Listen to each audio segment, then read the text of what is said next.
Hey guys, this is a little different format today, but I'm giving you a sneak peek at my film collection. Now, I don't know if you can see it real well, but I'll try my best. I'm not really exactly a professional with the camera, but on one of my shelves, most of my shelves I have DVDs and Blu-rays, but here on my VHS shelf here, I have a whole bunch of old VHS tapes from when I was a kid. This one is, you probably can't see me very well, but this first film here on the left is fantastic. It's called Fantastic Dinosaurs of the Movies, which is basically a compilation of dozens and dozens of B movies, monster movies, dinosaur movies, lots of Ray Harryhausen stop motion films, and rubber-suited monster films. A lot of them are really silly, not very realistic by today's standards, or even by their day standards, but they're a lot of fun. Silly, but it's a good way to spend 50 to 60 minutes of your time. This, I'm sure all of you know, is the VHS jacket of the first Jurassic Park. Now, I've seen many DVD and Blu-ray covers for Jurassic Park, but there is something so foreboding and so cool looking about this cover, and I can't quite put my finger on it if it's just the hard contrast between the solid black and the very bright red and yellow, or if it's just the T-Rex skeleton. I don't know, but it looks really, really cool. I think it's simple but effective. And if you look here, we have Indiana Jones and the Last Crusade. This one is very close to my favorite of the Indiana Jones films. The other being, of course, Raiders of the Lost Ark. But this movie is so much funnier. It's epic, but also very hilarious. The chemistry between Harrison Ford and Sean Connery can't be beat.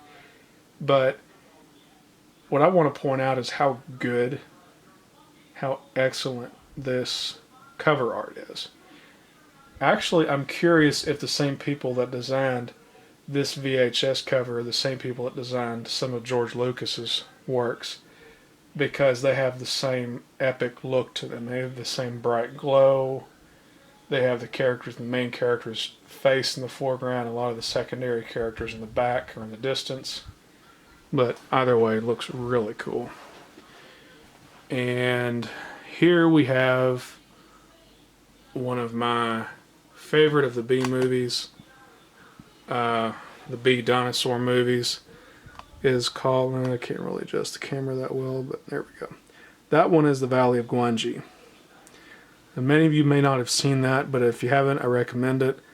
It is a great nostalgic piece from the late 60s, although it feels a lot more like something out of the 1950s. It's a premise that was originally created by Willis O'Brien, but was picked up later by Charles Schneer, and Ray Harryhausen did the special effects. Cowboys chased after this exotic creature, and they end up following it into a forbidden hidden valley somewhere in Mexico, and sure enough they find lots of prehistoric creatures. Again, the premise is really stupid. Well, I don't know if stupid is the right word, but it's definitely very strange. But it's enjoyable. It's far from, even though I called it stupid, it's far from a guilty pleasure, and I enjoy it. Here's a documentary, a bit of a strange one at that, called Godzilla and Other Movie Monsters. It is pretty similar to this movie over here, this documentary, Fantastic Dinosaurs, but this one is a little less simply laid out, whereas Fantastic Dinosaurs was more of just a compilation of movie trailers. This documentary in particular, this one here, sorry, it's my finger.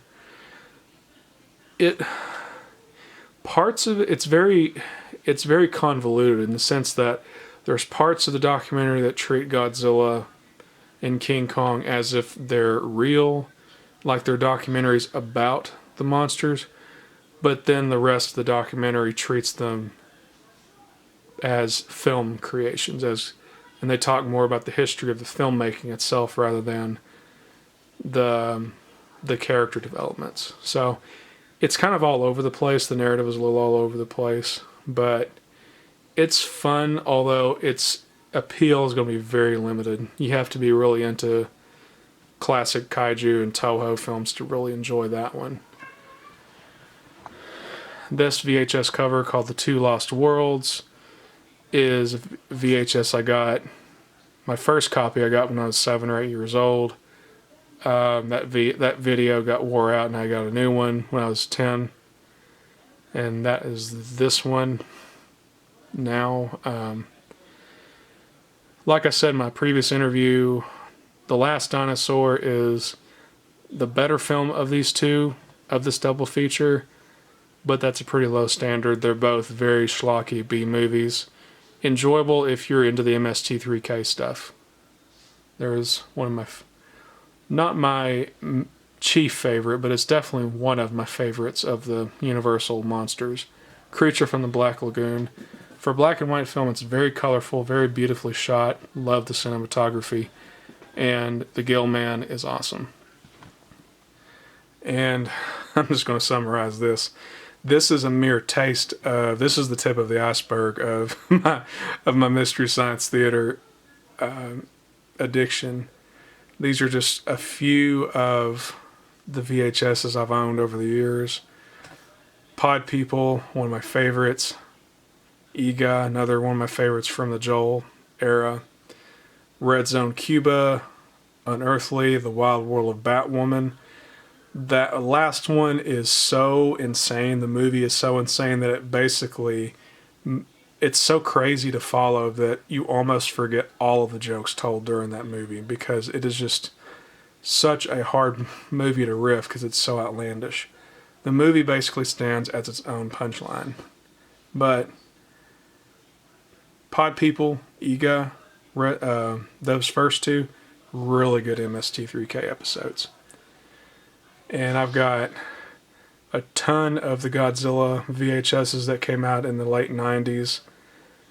Godzilla 1985, most of the Heisei era Godzilla films, and several of the Godzilla movies from the earlier era, from the Showa era. Those are, I must have got those when I was 7 years old, maybe 6. But I watched and rewatched these films.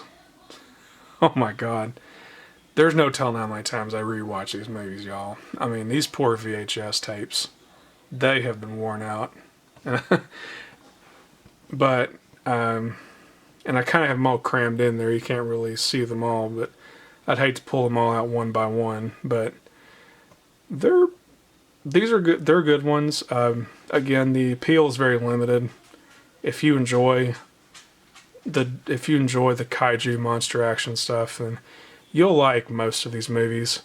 1985 is kind of an iffy one. It has decent special effects, and the Godzilla suit design looks kind of cool, but it's kind of a dry movie compared to Godzilla versus Mothra, or Godzilla versus Destroyer, or Destroy All Monsters here at the end. The rest of these are pretty good. Again, the quality is a little uneven from time to time, but they're still overall a lot of fun to watch. I enjoyed them then, and I enjoy them now. And coming to the end of my VHS lineup for tonight, Jason and the Argonauts. The best of Harryhausen and Charles Schneer. The monster effects are amazing. The cover art, as you can see, is amazing. And even though the monsters are the main appeal of this movie, it's a very fun, very evenly paced action-adventure type story, not unlike Star Wars or I wouldn't say Star Trek, but if you think of the Odyssey that you read about in middle school or high school, It's a very similar story to that, and it's pretty. It's worth checking out. Very good epic film. Golden Voyage of Sinbad, not quite as good as Jason and the Argonauts, but has some really cool monsters in it, including the Kali statue. But the main appeal of this movie is not so much the effects, but the performance of Tom Baker, who played the very first Doctor Who. He plays the villain in this movie, and he does a pretty good job. He actually outshines the Sinbad actor pictured or portrayed or drawn here played by John Philip Law. Sinbad and the Eye of the Tiger, it's an okay film. I think, again, it has a lot of bizarre creatures in it that make it entertaining and worth checking out. But the characters aren't quite as likable or as memorable as the other Sinbad films or as Jason and the Argonauts. And it's certainly not as bright and colorful as the other two Harryhausen movies lined up here. Reptilicus is a Danish ripoff of Godzilla and King Kong in the sense that it's just a giant monster run amok. A big lizard tail big dinosaur tail gets discovered and it reproduces and runs amok. It's bad marionette puppet work. The VHS art cover looks really cool. Actually, all these look really cool, but sadly, the movie does not. The movie is a severe letdown compared to the look of the VHS cover. Anyway, that's just some of my videos that I have displayed here in my Sci-Fi cave. I will talk to you guys later, okay? Have a good night.